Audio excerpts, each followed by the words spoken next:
வங்கதேசத்தின் அடுத்த ஜனாதிபதி முகமது யூனுஸா? இதோ அந்த ரகசிய தகவல். அரசியலே வேண்டான்னு சொன்ன நோபல் வெற்றியாளர் இப்போ ஏன் இந்த முடிவை எடுத்தாரே? இது அங்க இருக்கிற இந்துக்களுக்கு பாதுகாப்பா? வங்கதேச தேர்தல்ல கலிதா ஜியாவோட மகன் தாரிக் ரஹ்மான் தலைமையிலான பிஎன்பி கட்சி அமோக வெற்றி பெற்றிருக்கு. இப்போ அவர்தான் அடுத்த பிரதமர். ஆனா இத்தனை நாள் இடைக்கால அரசை வழிநடத்தின முகமது யூனுஸ் எனக்கு அரசியல் ஆசையே இல்லைன்னு சொன்னாரு. ஆனா இப்போ நிலைமை அப்படியே தலைகீழா மாறி இருக்கு.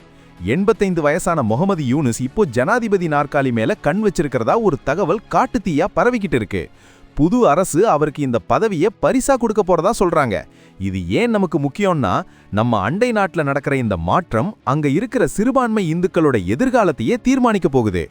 யூனுஸ் இடைக்கால தலைவராய் இருந்தப்போதான் அங்க இந்துக்கள் மேல பல தாக்குதல்கள் நடந்துச்சு. அவர் அதை தடுக்கலன்னு பெரிய குற்றச்சாட்டு இருக்கு. அப்போவே இப்படின்னா இப்போ ஜனாதிபதியான நிலைமை என்ன? அரசியல் வேண்டான்னு சொன்னவர் ஏன் ஜனாதிபதி ஆகணும்? இதுக்கு பின்னாடி ஏதோ பெரிய பிளான் இருக்கு. முகமது யூனுஸ் ஜனாதிபதி ஆகிறது இந்துக்களுக்கு பாதுகாப்பானதா இருக்குமா? நீங்க என்ன நினைக்கிறீங்க? உங்க கருத்தை உடனே கமெண்ட்ல சொல்லுங்க. அப்படியே மறக்காம சப்ஸ்கிரைப் பண்ணிடுங்க.